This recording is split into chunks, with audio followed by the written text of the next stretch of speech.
Margot wonders, if she chooses to be with them, does she get to live? We're all gonna die tonight. Isn't that right? Yes, Chef! I'm sorry, did everyone just agree that they're gonna die tonight?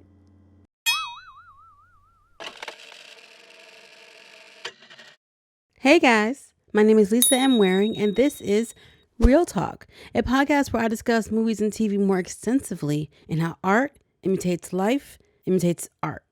I'm dropping a poll this Friday to give you guys a chance to vote for the final foodie movie I watched for the month.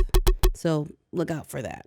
In the meantime, let us continue our movies with food theme with the 2022 comedy thriller, The Menu. It's currently available on Hulu. Spoilers ahead. Let's get into it.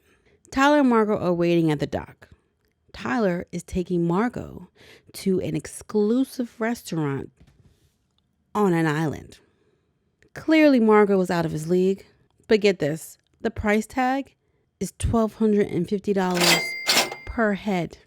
Damn, this food better be good. The boat arrives and it is small. This restaurant is uber exclusive. There are only allowed to be 10 to 12 guests per night.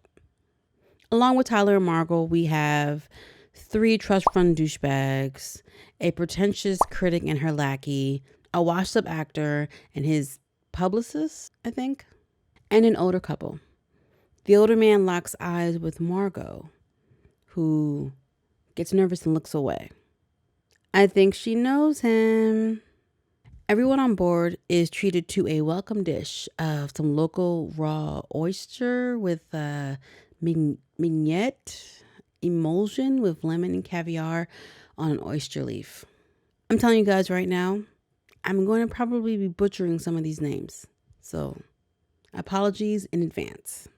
Margot goes to grab hers and Tyler bats her hand away so he could take a picture. See, the way my reflexes are set up, they eat the dish and Tyler is gushing over it. Margot's like, it's okay. They arrive to the island where they are greeted by Elsa, who is just making sure that everyone's name is on the guest list. Margot's isn't. Tyler was supposed to be coming with someone else, but he corrects her and tells her things have changed. The other person isn't coming anymore. Sounds shady, but go on. Margot seems fully aware of the change, so Elsa gives them a tour of the island where they see how the staff grows, gathers, and cooks all the food. I mean, all the food. They grow their own vegetables, raise their own livestock. They even have bees. The staff and the chef all live on this island where every day they wake up at the crack of dawn to liquefy, slaughter, ferment, marinate, you name it. Every day. They have no lives. The guests arrive to the banquet hall where they see the staff cooking and prepping their food in the kitchen. They are instructed not to take any pictures of the dishes that they are served. Chef Slowick enters and he looks over at Margot with a serious expression. I wonder what's that all about. Time for an appetizer, a amuse-bouche, which is cucumber melon with snow-charred lace. I don't know what that is. The pretentious critic immediately starts critiquing the dish and the presentation. Tyler is sneaking pictures. The publicist is trying to quit on the movie star. Then Chef Slowick claps his hands, getting everyone's attention. The whole kitchen stops. It's unnerving.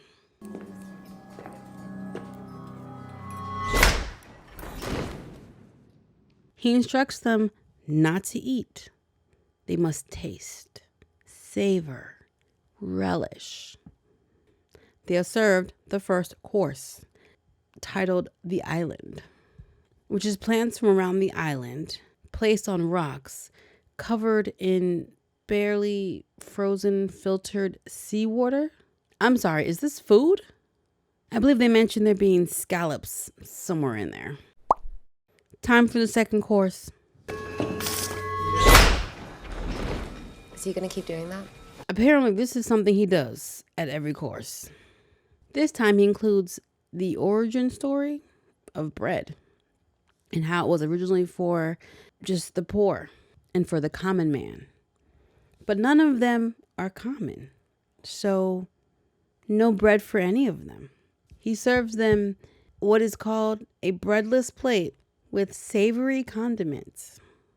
No one, except for Tyler, is pleased. And yes, to answer your question, I will be referring to these people as the pretentious critic, the douchebags, the older couple, the actor, the publicist. Makes it easier. The pretentious critic is tearing down the elements of the plate while Tyler is praising it. Margot informs him, the chef is insulting you. Tyler disagrees. Margot doesn't know what she's talking about. She's not a foodie like him. Rude. The douchebags are kind of upset. They want some bread.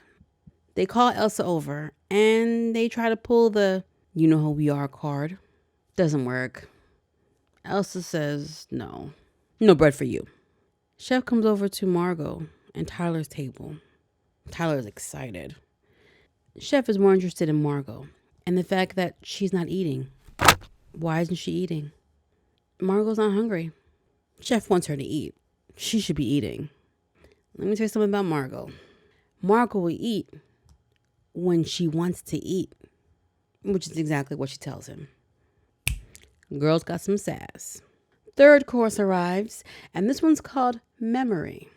The backstory on this dish is of Chef Slovik's youth when he was protecting his mother from his drunk father one night and stuck a pair of scissors in his dad's thigh. This is getting dark. They are served house-smoked breast chicken thigh al pastor with their own tortillas made with her heirloom masa. Basically, they got served a chicken thigh with a tortilla. But they have printed on the tortillas specific images personal to each table. The tortillas on Margot and Tyler's table show Tyler sneaking pictures. They were watching you. The critic's tortillas show restaurants that she has reviewed that are closed. The douche's tortillas show an entire bank account statement for the Cayman Islands on their tortilla. I guess this is money they don't want the government to know about. What are these? These are tortillas, which contain EcoBright's tax records and other documents showing how your company has created invoices with fake charges. The douches threaten Elsa. We gonna have this place shut down by morning. Oh, no, that won't be necessary. Elsa isn't fazed, which is kind of like a red flag to me. They should have been more concerned. At the older couple's table, the wife sees her husband with another woman on the tortilla. Interesting. Tyler is very upset about seeing himself on the tortilla. He's concerned that Chef is mad at him or he's not very happy. So Margot tries to get someone's attention to get the food taken back. Tyler yells at her, "Don't do that. You don't send the food back." He snaps and calls her a child. "Excuse me, sir. You can't talk to me that way." Actually, I can, because ding dong, I'm the one who's paying, so maybe shut up and eat. I was like that. All right. The fourth course is up. I forgot to mention this is a 6-course meal. For the fourth course, they spread out a white sheet on the floor, and sous chef Jeremy comes and stands on it. He is the creator of this next dish called The Mess. Slovak begins to talk about how talented and good Jeremy is. But he's not great. His dish represents the mess you make of your life when you give everything you have, including your body. Then Jeremy shoots himself in the head. The guests are shocked. Everyone's thrown off. What's happening? The staff comes along, wraps him up in the sheet, and just carries him away like everything is normal. Everyone is freaking out, except for the food critic who thinks it's all a big show. This is just theater. And Tyler, who is not fazed at all. Chef Slovic tells everyone to calm down, it's fine, and they are served their meal of pressure-cooked vegetables, roasted filet, potato confit, beef just, bone marrow. Again, I know I'm butchering some of these pronunciations. Apologies. Everyone is still stunned, so Chef yells, Eat! and they obey. Except Margot. She's looking around. She's looking at Tyler. What the heck is going on? Tyler just starts eating. No questions asked. The old couple has had it, so they get up to leave, and the husband is making quite a fuss. So the staff grab him, and Elsa asks him which hand. He doesn't know what she's talking about, so she says, okay, I'll choose a hand. They cut off the ring finger on his left hand. Ah! Everyone is horrified. Again, except for Tyler and the food critic and her lackey, who swear up and down this is a show to impress them. Someone's got quite the ego. It's clear now they're all trapped in that room. Chef has Margot come meet her in the kitchen. He asks her, who are you? Are you with us or them? She expresses that this menu has a plan and she wasn't part of the plan. Margot wonders if she chooses to be with them, does she get to live? We're all gonna die tonight. Isn't that right? Yes, Chef! I'm sorry, did everyone just agree that they're going to die tonight? He asks her, do you want to die with those who give or those who take? Margot doesn't answer and goes back to her seat, where she slaps Tyler, who again is unfazed by the slap, and instead he starts whining about how she got to go back there and be with the chef and he didn't. My dude, what is wrong with you?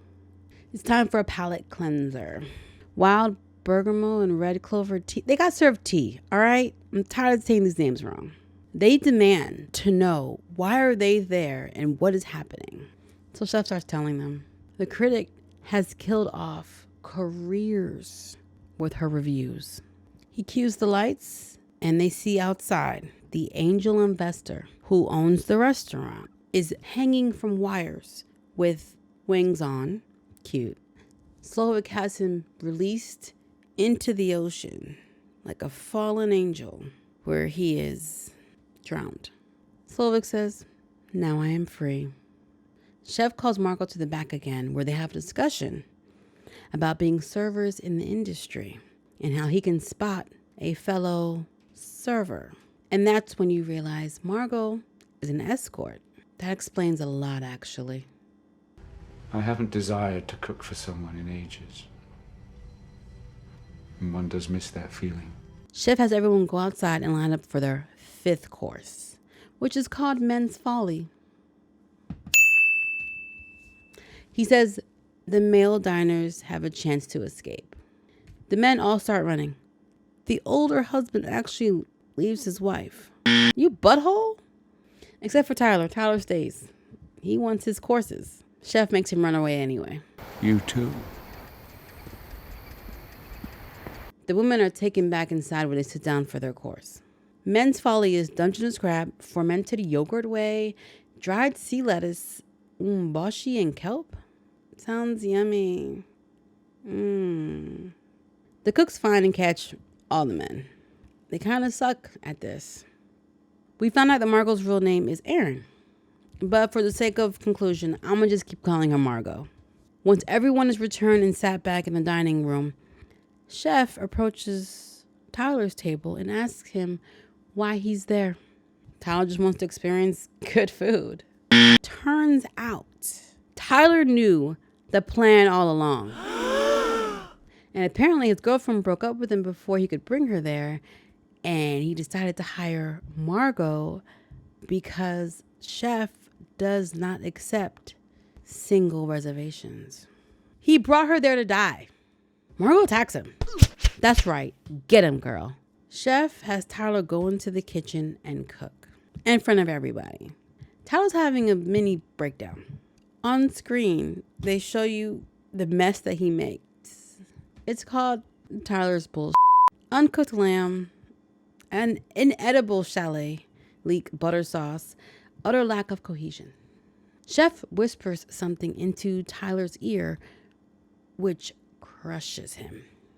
We don't get to hear what it is. but it was heavy enough that Tyler walked into another room and suspended himself from the ceiling by the tie. Chef then sends Marco on an errand to get a barrel. Marco instead goes to Chef's house and finds a secret room. Elsa has followed her and tries to kill her. They wrestle for a little bit, but Marco gets the upper hand, and that's the end of Elsa. In the secret room, she sees framed articles of Chef Slovak when he was young. He looks happy then. She sees an Employee of the Month picture of a very young chef flipping burgers, happily smiling. She finds a radio and calls for help. A boat arrives with a Coast Guard guy. Everyone is relieved. They think they're saved. It's a fake out. Turns out it was one of Slovak's lackeys, just messing with them. It is now time for the final course. They're all gonna die. Margot gets an idea.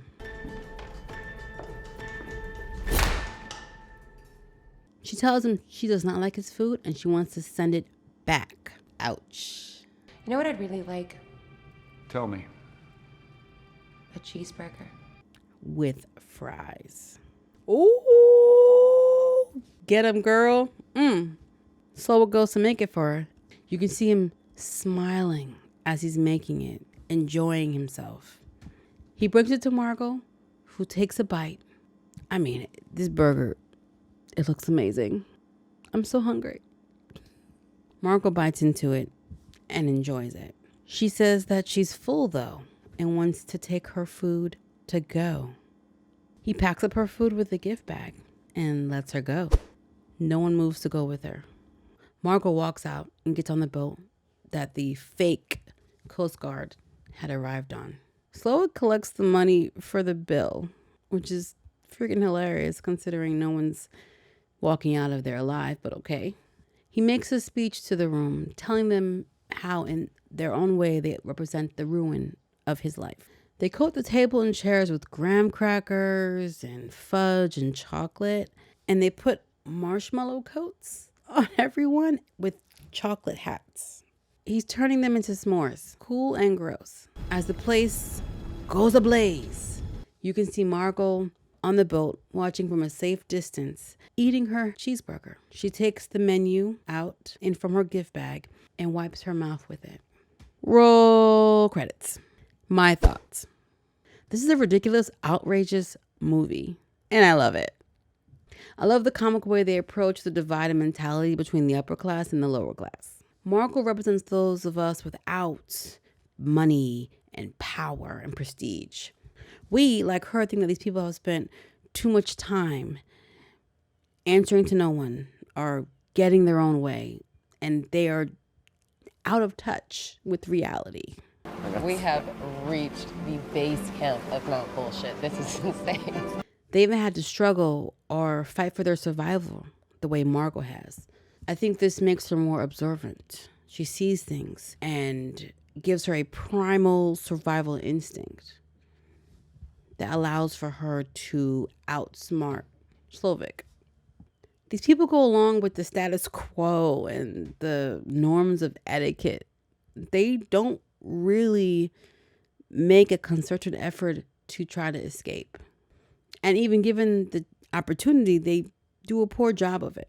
To be fair, if I was running for my life at night on an island in fancy clothes and shoes, I would probably also have a hard time getting away. Slovak has turned his kitchen into a cult. And like any good cult leader, he has a gimmick. They strive for perfection in food. And when they realize that perfection cannot be attained the way they see fit, there is no purpose left in their lives. Life has lost all meaning. They willingly sacrifice themselves. And the crazy thing is, by the end of the movie, Slovak has convinced the guest that they are unworthy contributors to society and need to be cleansed. We can be subsumed and made anew. Thank you. They go right along with it. They don't even fight him by the end. They sit there as willing participants as he sets the place on fire. No running, no screaming, no pushing, no shoving. They just sit there and accept it. He hit them where they live and they bought into his madness. When Margot sneaks to Chef's house, you see his house is set up exactly as the restaurant. Even when he's away, food is always on his mind. He never has any real break or peace. His obsession consumes him top to bottom. The sad thing about Slovik is that he makes us realize that sometimes even in the things that we love and the passions we have for them, our happiness and joy can be robbed. Slovik essentially gave everything he had to reach the top, only to realize that the top had nothing for him but heartache and emptiness. But he was not about to go out alone. I love you all. As many as he could with him. And he even convinced Jeremy that he would never be great and he would also be miserable. Nothing is wrong with having ambitions and dreams, but sometimes the peace in the simplistic, low-key parts of our journey is where we tend to be the most happiest. Be happy where you are, because more does not guarantee happiness. The level of ego on this critic was amazing to watch. Her lackey's lines, they had me laughing. This is incredible, right? The acting is astonishing. The fact that it took her so long to realize the crazy circumstances unfolding in front of her were not for her. Now she is someone whose level of delusion is unmatched. When the husband from the older couple tries to leave, Elsa has his hand cut off. I think that she purposely picked the ring finger of the left hand because of how he defiled his marriage. Tyler idolizes chefs and cooking and the industry. To him, it's his God. And he wants Chef to like him. But the issue with Tyler is he's an imposter. He's a poser. He knows the tools. He knows the methods. Do you make that with a Paco jet? Exactly right, sir. You know, a Paco jet can produce a powderized snow-like texture. But he doesn't understand how to implement this. He can't cook. And I think that is what Chef can't stand about him. He is not a real artist. He's an imposter. What happens to an artist when he loses his purpose? Well, Slovik went nuclear. He mentions how angry he is with the washed-up actor's last movie. How it was garbage. How he had not taken his craft seriously. Slovik was very angry about wasting one free day that he had had in months to watch this garbage movie. Slovik compromised himself to get to the top. And he saw where the actor was compromising his own morals artistically for a buck. That is probably what I think angered him the most. But Margot helps him find his love for cooking again before he died. So cheers to that. Funny enough, my sister and I first saw this in theaters. And when the movie was done, we were in the mood for burgers. So we went and got some. Advertising works, guys. It does. I probably would have made s'mores too. But honestly, I don't like s'mores, which I don't understand. I like graham crackers. I like chocolate. I like marshmallows. Put them together. No, I don't get it either. This movie had so much to say. I know I didn't cover everything. So hit me up in the comments and let's talk about it. Next week, I'm checking out the 2020 drama Uncorked, available on Netflix. So give it a watch. If you enjoyed hanging out with me today, please hit that like button, subscribe, ring that notification bell so you can always be up to date on what's going on. We're also on Spotify, Amazon Music, IHeart Radio, and wherever you listen to your podcasts. I'll put the links in the description. Later.